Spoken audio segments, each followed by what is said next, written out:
Here at 427, we daily drive a mixture of classic and modern cars. Nobody ever asks us whether it's a good idea, they just assume it isn't. Of course, you can daily drive anything at all if your pockets are deep enough. As for me, most of mine are old Mercedes, so I'm just going to take a minute to talk about whether you should daily drive an old Mercedes. So why would you want to daily drive a 30-year-old Mercedes or older? Well, let's start with why would you not want to, because that's probably what you really want to know. If fuel economy is a big issue for you, depending on what you think is good fuel economy, you're in the wrong place.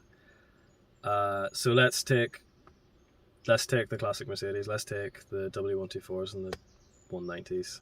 From the 2 litre, 2.3 litre petrols, you're going to get about 28 miles to the gallon consistently, no matter how you drive. So if that is acceptable to you, it's acceptable to me. It's not too bad. I do quite a lot of miles on a monthly basis for work. I do sometimes over 2,000 miles a month, and it won't be as good as a modern car. I mean, my Fiat Abarth gets about 40 to the gallon. So if that's a deal breaker for you on a daily basis, then I would say don't daily drive a classic car. If you get into sort of V8 territory, you're in the low 20s or even the teens in miles per gallon. If you could put up with that, that's fine. If you're worried about putting the mileage up, it's probably not for you either, because the miles will go up as you daily drive it. I'm not personally too bothered about how many miles my car has on it. Even buying a car, if it's been looked after, the mileage doesn't seem to matter too much.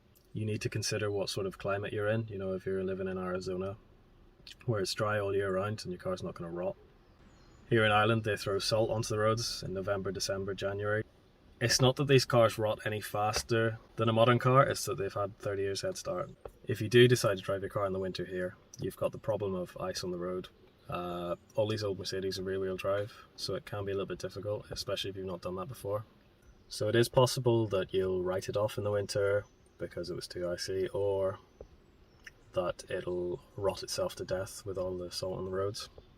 The sensible thing to do is to buy a decent one first, which is not the way we do it at 427. We just buy whatever's under $1,000 and pretend that the rot's not too bad, and then I think we'll fix it later on.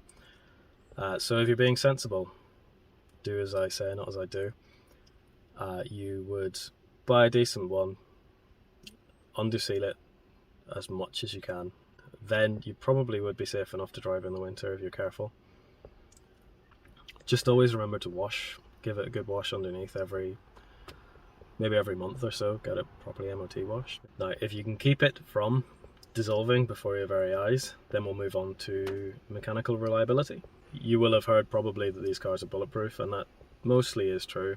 Mechanically, they're fairly untouchable. The advantage of these cars being 30 years old is that if they have had anything wrong with them, somebody else has had it wrong with them. Usually there's a forum post or a video on how to fix it. The only thing I would say if you're thinking about daily driving it is you should be willing to learn how to fix things yourself. Go out and buy a 30 quid socket set and some spanners and things and have them sitting there, and just be willing to watch those YouTube videos and to get a feel for how to work on these cars. They're fairly easy to work on. If we're comparing them to your modern car, where you would need a computer reader and probably dealership specific equipment to diagnose faults, you can probably find a mechanic that'll work on most things if you want to go down that route, if you didn't want to fix it yourself. But the likes of the KE Jetronic fuel injection system on these cars, fortunately, touch wood, I have never needed anybody to work on one because they're reliable. But to find a mechanic that'll work on that now, I think is quite difficult from reading forums and things like that. I don't think very many people still have the knowledge or equipment to work on it, so that's something to keep in mind. But like I say, most other things you could do yourself. You should at least know how to service and do the brake pads on these cars, because it is easy. It's a half an hour's worth of work. And it feels good, you know that? It's like a little serotonin or a dopamine hit every time you do something on these cars. There's a great sense of achievement. They built, I think, just over 2 million of these, so parts, secondhand, are available. Which actually leads us into the pros. Mercedes Heritage Parts division still produces most of the parts for these cars. They are expensive, and I'd probably buy them secondhand unless of course you can't find a part secondhand, which is very rare. And probably the most difficult parts you'll try and find for these cars are trim pieces for the interior or exterior. So why should you drive one of these cars daily? Well, they are cheap to buy. For any of my W124s or 190s, I haven't paid any more than £1,500. Just make sure that you either know what you're looking for. There's plenty of buyer's guides online, or take somebody with you who knows what they're looking for. But it's the same basic things, you know. If it's not rotten, usually you're okay. You know, unless the head gasket's gone or something. But there are telltale signs for that. You probably, if you're watching this video, you probably do have several reasons in your head why you want to daily drive a classic car. That's why you clicked on it. I'm going to tell you should, because I do it. So I bought a Fiat new 5 years ago, and then after that I started buying classic bikes. But I wish now that I hadn't bothered buying the Fiat, because that's money I could have used for classic Mercedes. You're not really comparing like with like, you know, the little Fiat Barth isn't really made for the same consumer that these Mercedes were made for 30 years ago. But, you know, little things, the Mercedes are far more comfortable. The materials they've used are far more hard wearing. You know, there's bits of the interior of the Fiat that are just rubbing away. Door handles falling off, things like that. Whereas these, you really would struggle to find any part of these that has worn down over the years. So if you already own a classic Mercedes, it's good to use a car every day. It keeps the fluids, I want to say fresh, but they're only fresh if you keep changing them. But it keeps them moving. Keeps things like rubber seals on the doors from getting perished because it's been inside. You know, tires, things like that. Classic cars like attention. They like to be used. Think of it like owning an animal or a pet. You know, if you just left it on its own, it will just die. It won't survive just being left in a shed somewhere. You know, it's a good personality substitute to just drive classic cars all the time. If you find yourself without personality, you can just drive a classic car, and that can be your personality. That's a good use for them every day. In the words of the great Quentin Wilson,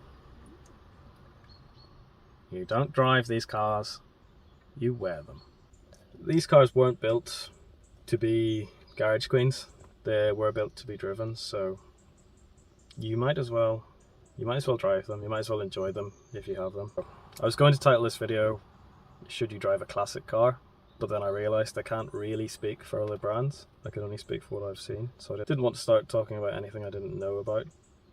You know, I have at this point daily driven classic Mercedes for 4 years, pretty much, and done probably about 20,000 miles a year on average. I have never once been stranded.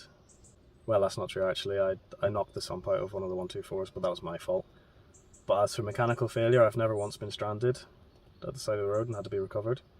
And that's not even through careful buying. You know, these cars weren't mechanically excellent when I bought them. They were just, in most cases, used and abused 1,500 quid cars. So there really is something to say for these old cars. I think they're very well made, and I think they still do stand up as daily drivers.